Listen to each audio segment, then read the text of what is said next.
My name is Eric Fung. I work at Shopify, not Spotify, in our Toronto office. I want to share my love for the command line and how you can embrace it too, so you also can get some superpowers. Let's get started.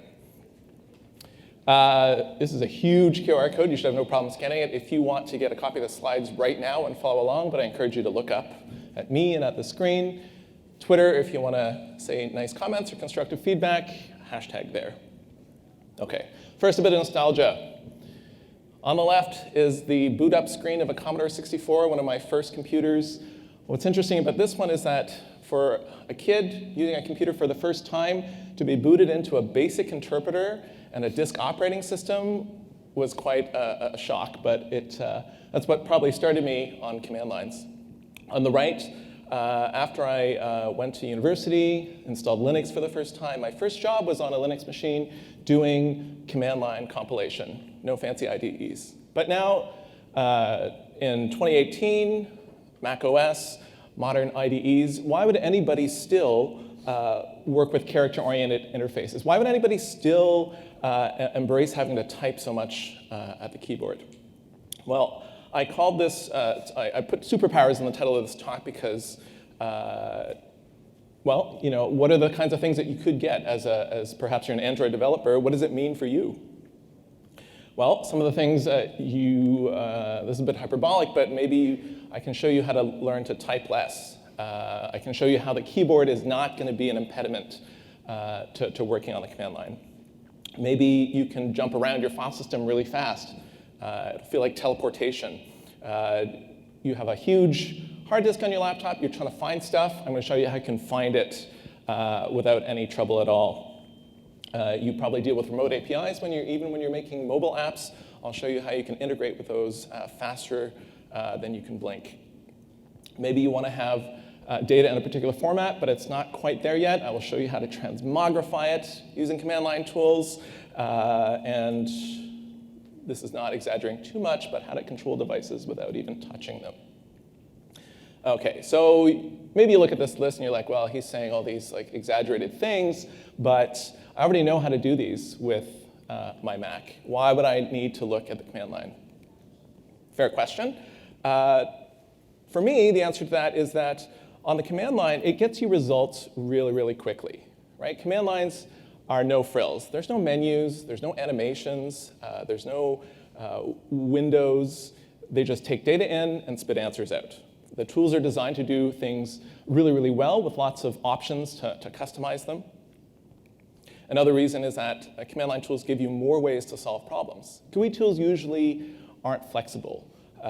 They might just do one thing really well. And you might not be able to compose the tools in the same way you can with a command line. So command line tools, you can chain them together to get the answer you're looking for. And I feel that the more tools that you have in your tool belt, the more types of problems you can solve. The more tools that you know about, the more things you have at your disposal to answer your questions. And knowing more about tools in general just makes you more versatile. So think about it from the perspective of your manager, your lead. She might ask you to say, like, do something, and you're like, oh, I remember learning about this tool from Android Summit that I can apply to this problem. And a more versatile, more productive employee is a more valuable employee in the eyes of your employer.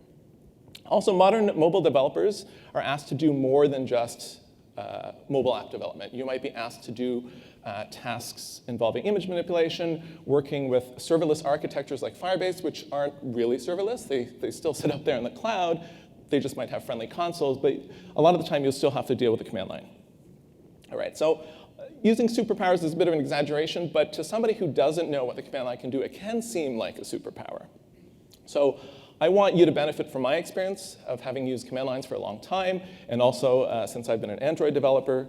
At least you'll hear some of the names of the tools, some of the concepts, so that it will spark your interest in the command line, and perhaps there'll be a tool that I demonstrate here that you'll find useful in your own work. So throughout this talk, think about things that you're trying to solve in your day-to-day work, and perhaps one of these tools can help you. So quick overview of the structure. There's a lot of stuff here. Let's just get right into it. To start off with, some quick terminology about what a terminal is, a shell is, and a package manager. So terminal emulator is just the visual part of what you see on the command line. It's the application in macOS that shows you the characters from the command line. The name harkens back to the days when there were mainframes that were kind of dumb.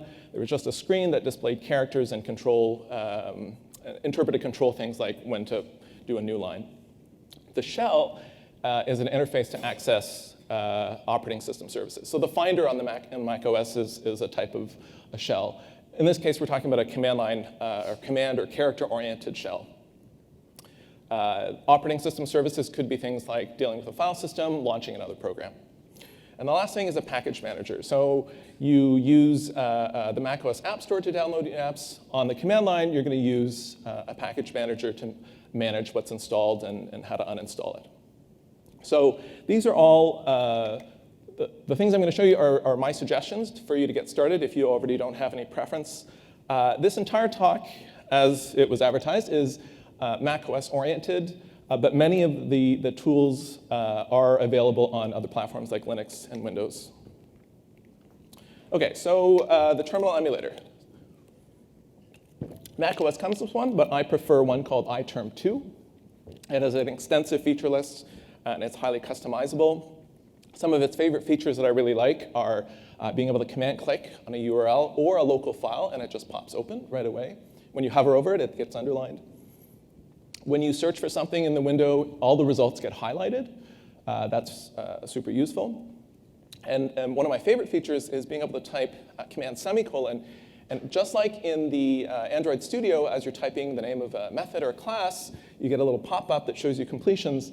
iTerm can do that too. So anything that's on your screen or in the scrollback history, you type command semicolon, and a pop-up window comes, and you can complete that.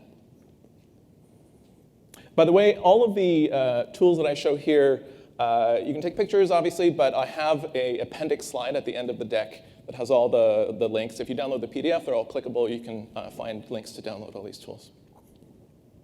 I mentioned the shell. macOS comes with a pretty good default called Bash. It's been around for a long time, and it's widely used, which means there's lots of blog posts and community resources about it.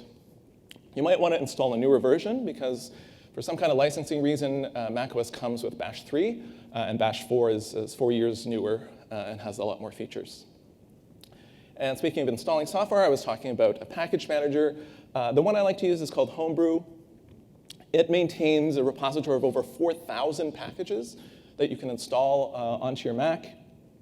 It's really easy to use. It has a nice interface and does nice things like figure out if your system isn't ready to use Homebrew. It can kind of self-diagnose and fix itself. All right, you're working on the command line. You think, oh, I'm going to be slowed down by having to type everything. It's so much faster to use a trackpad. Well, the way to solve that is to just type less. So you probably know about completion. When you type in Android Studio, the class names get filled in for you, and you can just select the one that makes sense and hit enter. Same thing happens in Bash. When you're typing, you just hit tab, and it will intelligently complete depending on your context. So if you haven't typed anything at all and you hit tab, it will suggest commands you can type at that point. But if you type a few letters and hit tab, the rest of the commands that have that as a prefix will show up.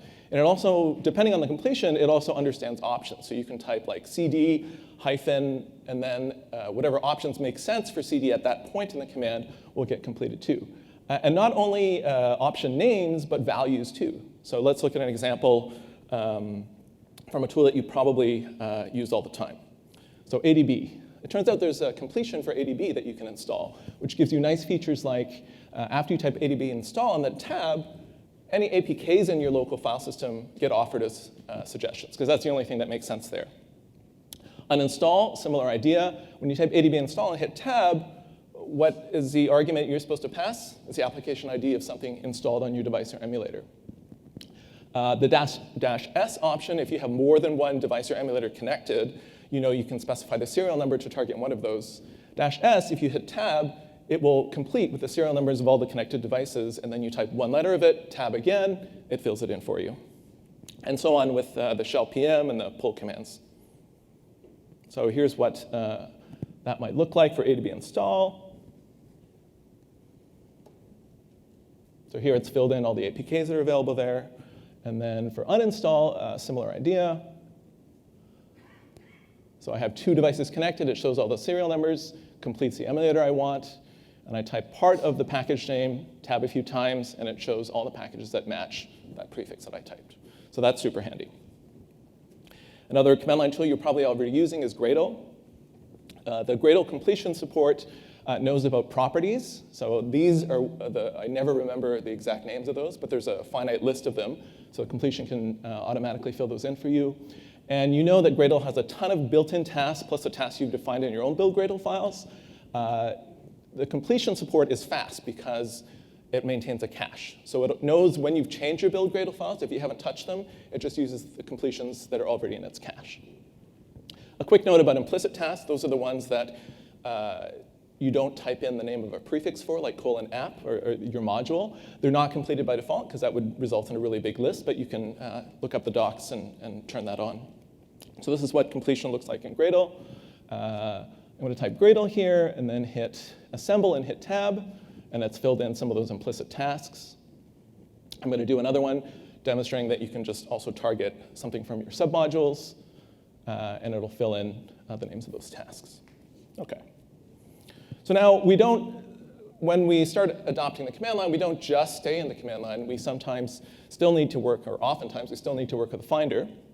So here's some things that macOS has that make working between the Finder and the command line very handy. There's a built-in program called Open that helps you get information from the shell to the Finder. So you type Open in the command line, and think about Open as do the action that would happen if you double-clicked on that thing. So if you pass Open a list of image files, it will open them in preview. One handy way to use Open is to type open dot, which opens a Finder with your current directory. One other useful way to use Open might be with a -a flag, which opens a specific application to work on that file. You might want to define a function like this one I'm showing at the bottom called ASOpen to open a particular file in Android Studio. So you might be using Sublime, you might be using some other editor, but maybe you want to open that file specifically in Android Studio. So you can define that. Going the other way, you want to get data from the Finder to the shell. There's a handy feature that when you drag and drop a file name from Finder onto the terminal, it will paste the full path to that file name right in the terminal. This works with multiple files too. You'll just get them space separated. And not only does it work from Finder windows, it can work from the dock, like in your downloads folder there, or something even on your desktop. One way I use this is I keep a folder of old debug APKs around for regression testing. If I want to install one of those onto a device, I just drag and drop the file name right onto the shell like this.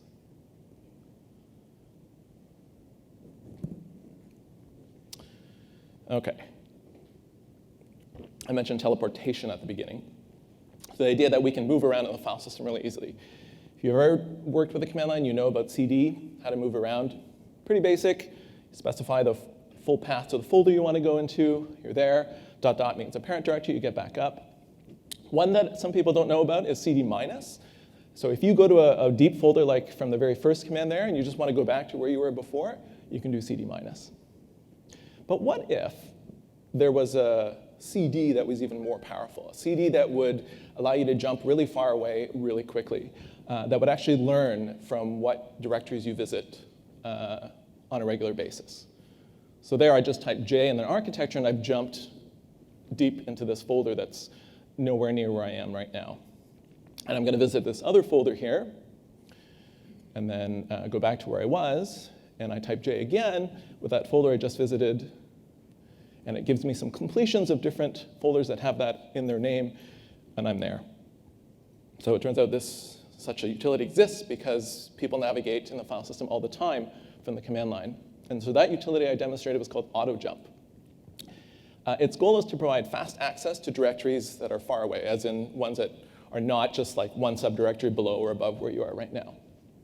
And it maintains a list of directories that you visit all the time and surfaces the ones you use all the time higher, so that when there's a path that is shared, like source, which is common in a whole bunch of directories, it will jump to the one that you use most frequently. The caveat, though, is that you must have visited that directory once before with cd.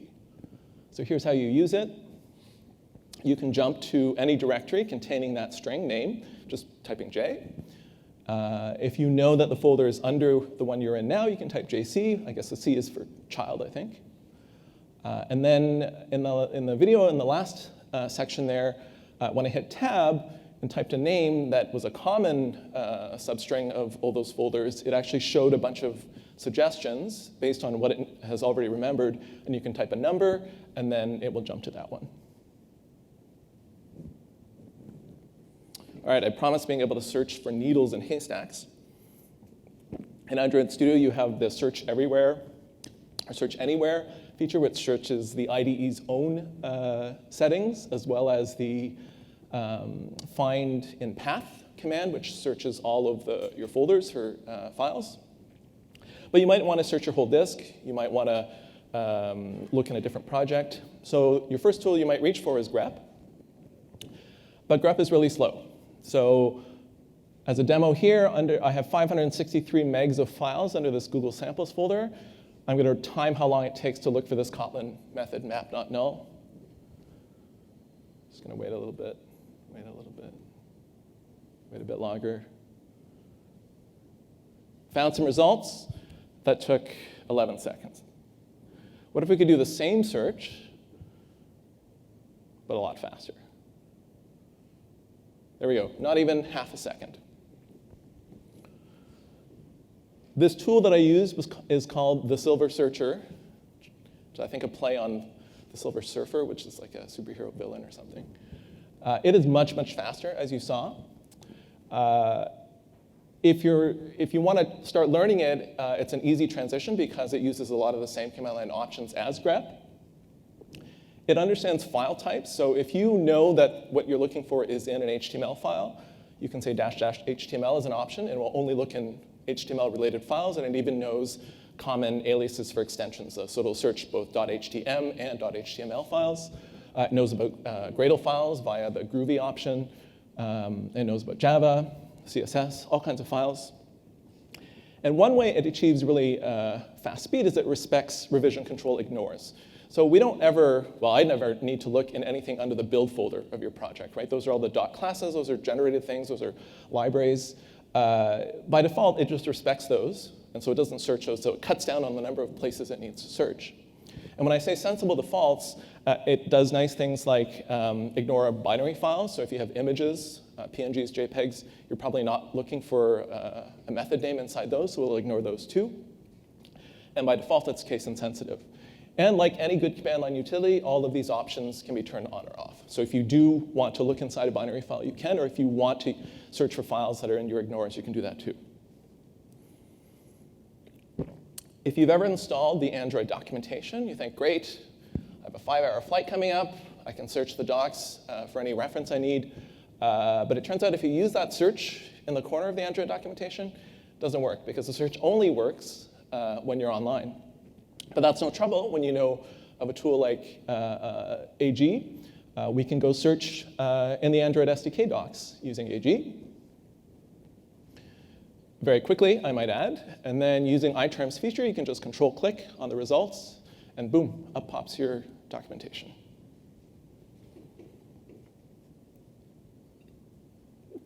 Command line utilities, as I was saying at the beginning, just take data in and spit data out, no frills.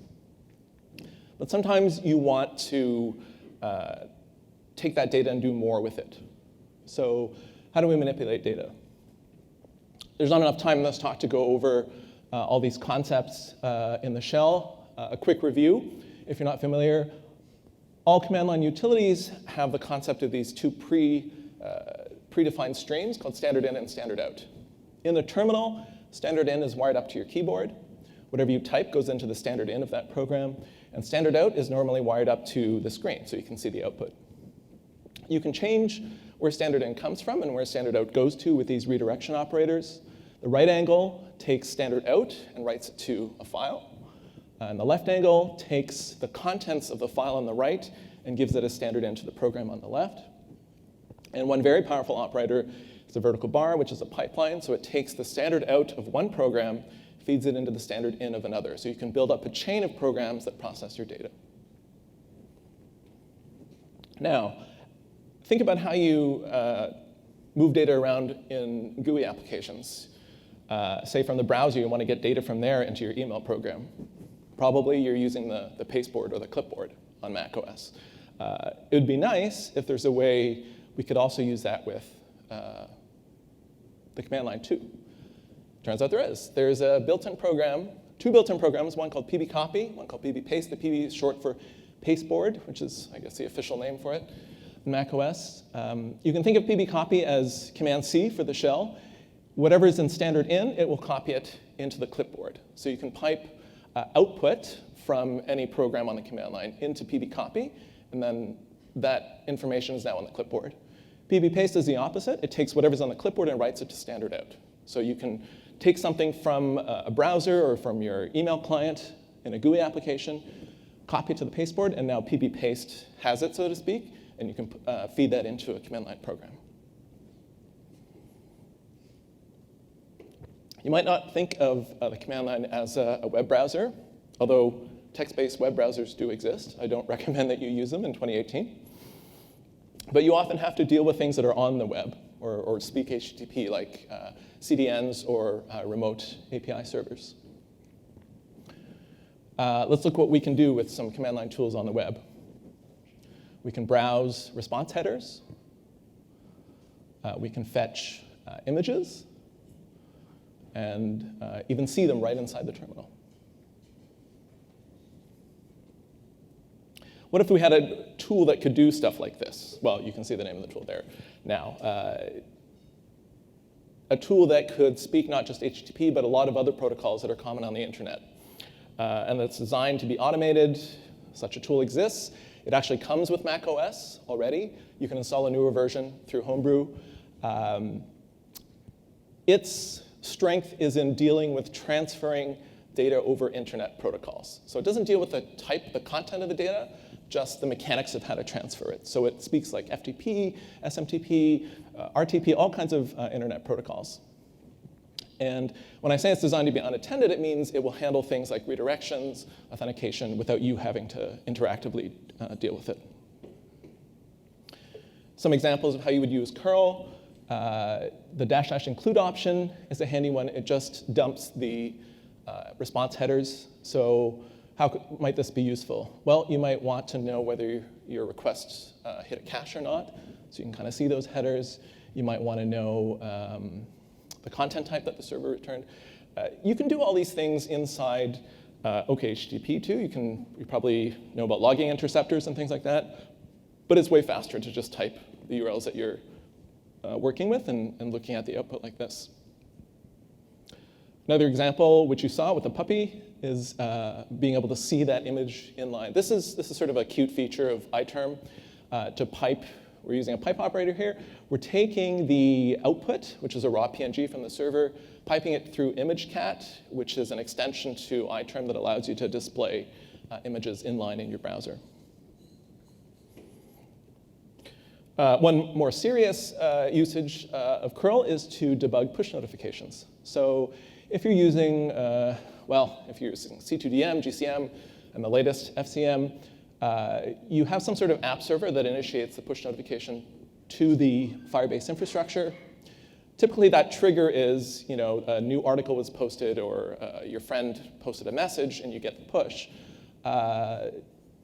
If you use Firebase messaging, you know that you can send messages to the console, but it's only the notification type of message, not data messages. But it turns out it's really easy to simulate this from the command line. And Firebase actually describes it, but I'll just summarize it here. All it is just a post to a particular endpoint. And the modern way to talk to it is using OAuth, but anytime I've had to deal with OAuth, it's been a mess. But you're allowed to pass the legacy server key. So you can look this up from your Firebase console, pass that in a HTTP header, and then the payload is your key value pairs that you want to send in your custom push notification. bonus points as an exercise for you, the listener, you can wrap this in a function so that you can parameterize the message that you're trying to send. So this is super handy for debugging your clients. We've seen several examples where APIs return JSON. I don't know about you, but I've dealt with, recently actually, a lot of APIs that were either poorly documented, undocumented, or incorrectly documented. So it's useful to have a tool to parse JSON. JSON is structured data, so we want a tool that understands that structure and can manipulate that structure. You can always search, like with AG or grep or something like that, even after you print it, but it's not as nice as having a tool that could do stuff like this. So here's a response from Flickr, giant JSON object, difficult to work with. What if we could make it look like this? Make it line-oriented. Now it's easy for a tool like grep or AG to search that. I can find exactly where a particular value occurred, which array element it occurred in, and then maybe do something with that. This tool that I just showed is called gron. Its only purpose is to turn JSON into line-oriented data. It's useful anytime you're dealing with a JSON response that you don't know the structure of already, because it makes it very easy to see what that structure is. Now, for your own JSON data, maybe for your own company or an API that you're familiar with, you already know the structure. Oh, here's a screenshot of the gron output again. For JSON that you already know the structure of is, but you want to manipulate it to turn it into another format, or you might want to answer questions about it, or do a query like, I have a 500K JSON object with arrays in it. Give me all the ones where this deeply nested attribute, this Boolean value, is true. How do I get that data? Well, it turns out there's a tool called JQ that can do that. So here's that JSON response from Flickr again. I want to extract this title attribute from all the array elements that were in there. And I can do that with a very compact command that you see in the single quotes. So this tool is a very powerful, very flexible processor that allows you to slice, transform, do all kinds of things with JSON data. It uses a very concise syntax, so once you've learned it, it's very easy to express the script that you want to transform the data. You can think of it as a tool that can take data that you have no control over, and transform it into something you want. So how can you use this? Test fixtures. Maybe you have a giant response that has way too many elements. You might just want to grab the 3 most interesting ones where interesting is some predicate that you define. Here's an example, again, using that Flickr response, where we know that the object has a top-level key called photos. And in there is an array element called photo. And this dot square bracket means iterate one by one over all the array elements. And dot title means each of those array elements is an object. I'm going to grab their title value out. Another example is mentioning about predicates. Similar idea, but this time instead of just looking at the title attribute, I call a built-in operator called select. And I say, I want the ID, which you see as a string here.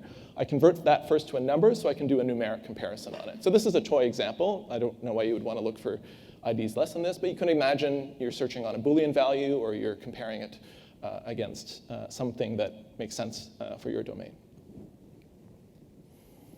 All right, this is the fun part. Images. If you work at a fairly large company, or you're lucky enough at your small company to have a dedicated designer who knows Android, you know how pleasant that is. But sometimes you have to do these image tasks on your own. In my pull requests, whenever I'm doing any kind of work that involves changing layouts, I like to show the before and after. Wouldn't it be nice to just have them side by side? You can drag images into GitHub, everyone knows that, but they just kind of show up one after the other. So it's nice to do a before and after that's side by side. If you're working with bitmaps on Android, you probably have them at multiple densities. It would be nice to be able to just apply operations to all of them at once, regardless of whether they're XHDPI or MDPI.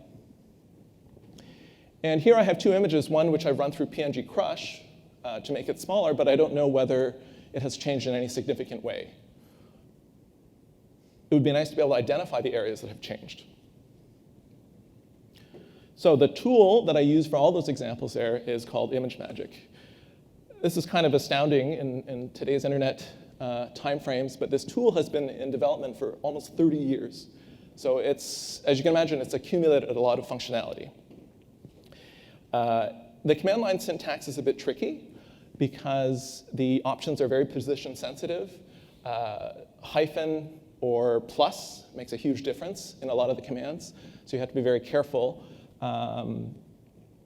It basically can handle any image manipulation task that you throw at it. So going back to that first example of making the nice pull request with before and after images, here are my two inputs. I have the before image on the left, the after image on the right. I want to smush them together into one. So here's how you could do it. With montage, I've written a small bash function so I can call it easily from the command line. What this is doing is it's taking all of the arguments, the file names that I pass on the command line, and passing to this program called montage. Montage comes with ImageMagick. Its only purpose is to take multiple images and put them into one. There's just some options to make the output image look nice. The important thing is adding a label, which is a built-in feature of montage, that takes the label name from the file name. So the way this function is written, I can take 3 images, 4 images, and put them all side by side, and then they end up looking like that. So you would call it like this, side by side, and then the before and after image. Another example, this is a screenshot of a tool called Zeppelin that our designer uses. One day, he was on vacation, and I noticed that this background image had a whole bunch of white space at the top, which you can probably tell is extremely wasteful, because I don't need to include that in the background. It's going to make my APK too big.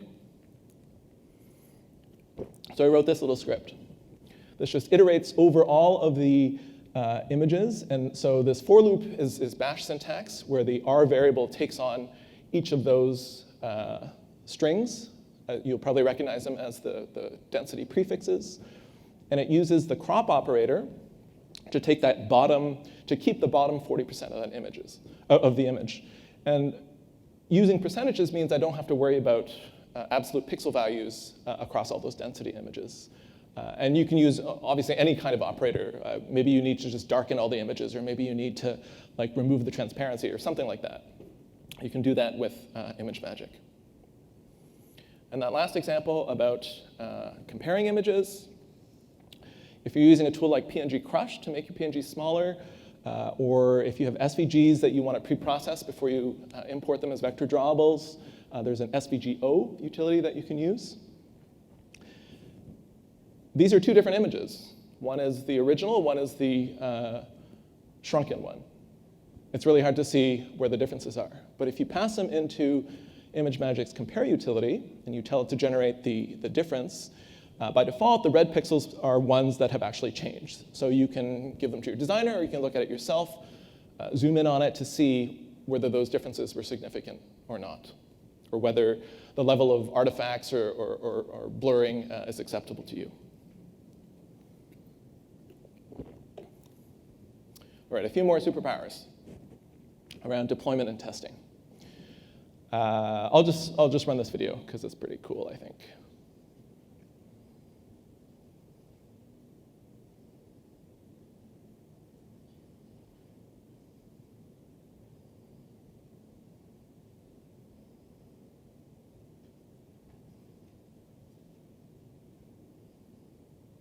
So what just happened here? I took an APK that was on my laptop, and I transferred it to my phone. Why would you want that? Doesn't ADB already have an install over Wi-Fi? I don't know about you, but I've never set it up, because the steps about having to open a TCP/IP socket, configuring it on the device, developer mode, and then if a connection breaks, you have to do all those steps all over again. I've never bothered. And I didn't need this until very recently, when I was working with a device that, believe it or not, would not allow you to load APKs over the USB cable unless you signed up for an account. I'm not going to mention any names. Readme, note 4. And I didn't want to sign up for the account. I didn't know what would happen if I signed up for the account. But I use this tool called QR file transfer. What this does is it takes a file name on your disk, launches a web server with a randomized port as well as path, so that, because you're exposing a file to the Wi-Fi network, and then generates a QR code pointing at that. And then you can scan it with your phone and pretend that you're downloading an APK from an untrusted source still, but downloading an APK over the internet. Another sort of cool thing that you can do on the command line is being able to automate interaction with the device. So if you watch carefully here, we're not touching that emulator at all, but we are executing a Slack workspace login. This uses a feature of ADB shell called input, which allows you to send key codes to your device or touch events. I thought, well, why not combine this in a script that looks like this, where I can automate a sequence of input events and tap events to do a login. Now, you might look at this and say, well, that's really naive. What if there's an error? Like, you're just going to go ahead and do that. Or what if the network is really slow and that 1 second sleep isn't enough? But it's usually good enough, right? It will save you some typing. Even if you just use the ADB shell input, that single line, it's good enough to get something done without you having to laboriously type in a password or an email address. The last few things I'm going to go pretty quick over. You might have a JSON file. You might be working with an API that has no SDK, and you need to generate model classes in Kotlin. So what I've done in the shell there is that I've used curl to get a JSON response from an API, copied it to the clipboard, and then pasted it in this service called QuickType, and it's created the Kotlin classes for me. So this is a fast way when you're trying to integrate with an API that you can get data classes out so you can play around with that API. That's not the only way to generate code. This is quite a bit beyond the scope of this talk, but I often use another language to write Kotlin code.